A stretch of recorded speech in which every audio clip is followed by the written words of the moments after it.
confidence after you pass your driving test. If you've got good confidence and you don't worry about anything, then this video is not for you. But if you're one of them people that worry about your confidence and things are affecting you, then watch this video because it's certainly going to help you.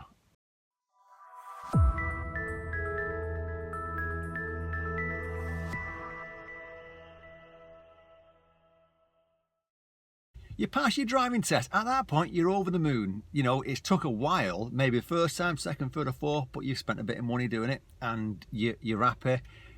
At that point, you think nothing's going to affect you. The world's your oyster. And to most people it is. But every now and then, and I'll come across it, and I'm sure there's got to be thousands of people out there it affects, it's confidence.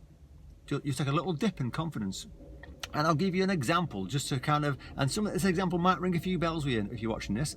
I got contacted by a young woman in Milton Keynes. That's where I teach people.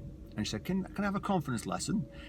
When I met up with her, she explained that she's got a problem with hill starts.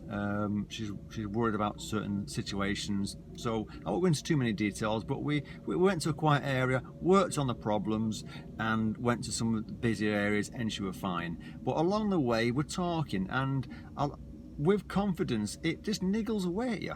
So just going back to us then, when a mistake happens, and it could be something as simple as a hill start. That's where you think, oh, an hill start, that never affected me when I was learning how to drive. Why is it affecting me now?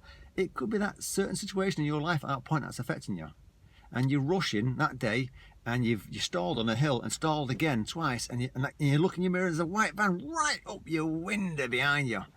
And you're thinking, God, oh, at that point onwards, you come to the next hill and you're worrying, and it's a little niggle, and it might just disappear.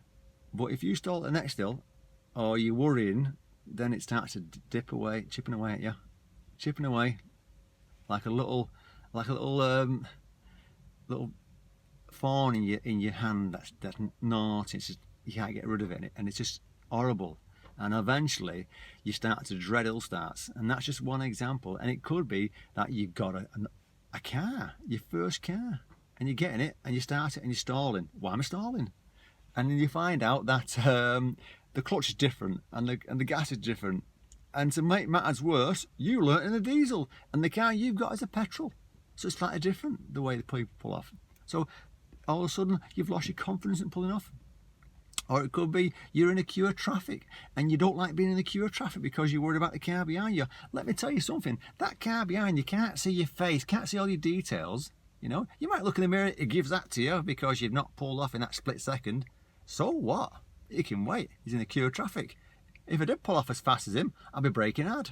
So don't worry about him behind you. So remember, if you feel like your confidence is going, don't worry about it. Work on it.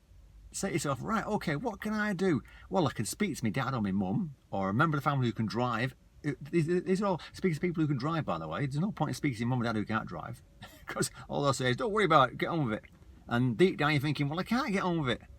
So speak to people who don't know much about driving or are not very sympathetic. It's not going to help, but speak to people who are going to help you. So if your dad drives, your mum drives, or your best mate drives, have a chat with them. Get it off your chest, because it will make you feel better straight away, right? Or speak to an instructor. Now, I'm not trying to promote you selling selling lessons to other instructors. It's your choice. You know, if you want to speak to an instructor and say to them, can I have a confidence lesson, please? They're quite happy to give you a confidence lesson because they're going to pay for it, aren't they? Right? It's your choice. But they'll tell you what's wrong. They'll tell you what you're doing wrong. But what you've got to say is, can I analyse that? Can I analyse my own problems? It's probably yes is the answer. But what you've got to say at that point then is, right, okay, then I know what the problem is.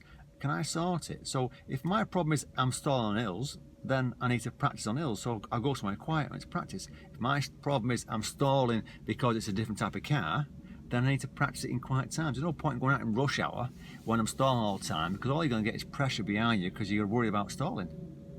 So remember, you're not on your own. So don't worry about the fact that things ain't going perfect. Everyone has a dip, but you just got to analyse it, and you just need to remember that there's thousands of people out there who have a lacking confidence every now and then. Don't like to admit it. You won't realise it when you speak to them, but you're not on your own, and speaking to someone and getting them to kind of give you some advice whether it be free advice or whether you're going to ask for an instructor and get someone to pay for the advice. They all work, but you've got to remember that everyone lacks confidence at some point in the driving, and sometimes it just a split second just niggles away, and that's the start of it. And you've got to try and nip it in the bud if you can, and if you can't, you need to try and analyse what the problem is and work it out. Okay? Good luck with your driving, and remember, on them roads, just keep yourself safe.